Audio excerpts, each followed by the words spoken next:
For more insight, we now welcome to studio international affairs analyst Dan Perry, former Middle East editor at the Associated Press. Dan, thank you so much for being here in studio. Interesting times, as always. One reading down today, much more to go in the process. Talk to us, though, about this defendants bill, which is likely being brought forward. What does it mean? In effect, it means that Benjamin Netanyahu won't be able to form a government, but the strategy is interesting because if it gets to the High Court, it likely won't get the thumbs up. So what is the thinking here? I think the thinking is to make a point and to prove that the change government, came through on some of its fundamental promises, including this promise, which was a matter of principle. There is the idea, and not inconsequential and not ridiculous idea, that someone who is a criminal defendant should not be able to form a government in Israel. After all, you cannot be a minister and you cannot be a dog catcher. There are various ways to get around this bill, even if it should pass, which includes, as you say, an appeal to the High Court. Not clear, in fact, if it's constitutional. They could also argue that it is personally motivated against Netanyahu. You could argue the opposite as well, but that'll be probably the case they'll try to make. In addition, I don't put it past Netanyahu, who is certainly persistent, if nothing else, to run anyway and to try to overturn the bill in the next Knesset, should he win a majority.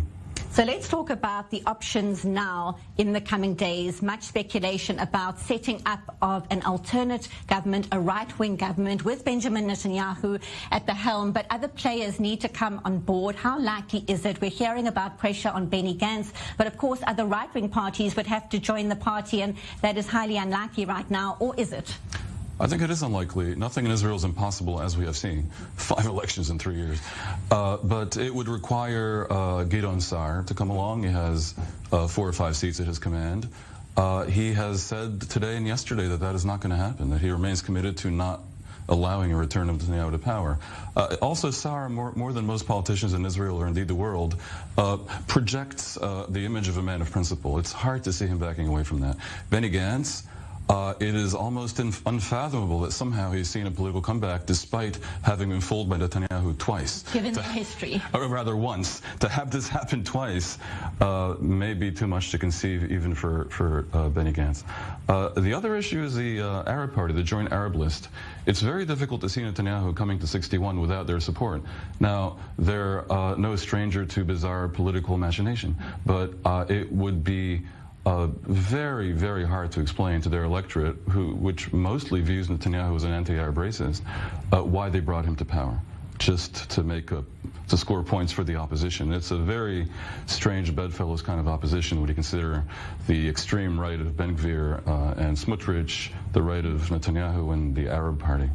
But strange bedfellows do actually happen in the world of Israeli politics, as we have seen. Talk to us a bit about the Likud primaries. First of all, are they likely to happen? And then, if they do, Benjamin Netanyahu, can he come up within his party against the likes of Nir Barkat, Yuli Edelstein? What is it looking like within the Likud right now? Likud does not have a history of defenestrating its leader, and Likud has a history of showing almost limitless fidelity to its leader. Remember that Benny Begin's father, Menachem Begin, the late Menachem Begin, was head of Likud in its various forms, head of the opposition, the right-wing opposition in Israel, from 48 to 77, almost 30 years of futility, and yet they stuck with him. Netanyahu remains popular in Israel. There's at least a third, somewhere between a third and a half of the people, at least a third of the people love him. And possibly half the people or more like or tolerate him. So no one else in the Likud shows these numbers. I doubt very much that we're going to see a revolt, although again, not impossible, because the arguments against it are quite compelling. And Dan, if we look back at the last year at this diverse coalition, many were surprised it lasted as long as it did. Looking back, what did it get right? Oh, it had one enormous success in that it removed Netanyahu from power. And this is a man who polls show a majority of Israelis do not want in power. Possibly half and maybe a majority appreciated him, but all the polls showed 56–60% wanted him to be gone after 12–13 years in power.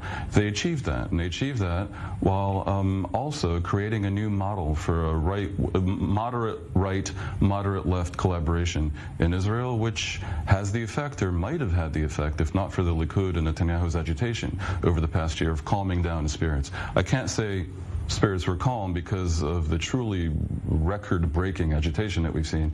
But the model of collaboration between the Labour Party, the left-wing Meretz Party, Gideon Sa'ar, Lieberman, Gantz, Bennett, was remarkable to behold. And also the gentlemanly collaboration that they manifested was almost heartwarming in the context of Israeli politics. Also, they passed a budget. Netanyahu's government didn't for several years, and there's a whole number of unfortunate results that attached to that, and that was a success without a shadow of a doubt. Should they pass legislation that changes the constitutional structure of Israel, as you mentioned before, the defendants' legislation, that would be, in a way, an additional coup. We certainly will be watching to see it unfolding, and also, of course, how Yair Lapid is going to be doing as interim Prime Minister. Dan Perry, International Affairs Analyst, always appreciate you being here in studio. Thank you.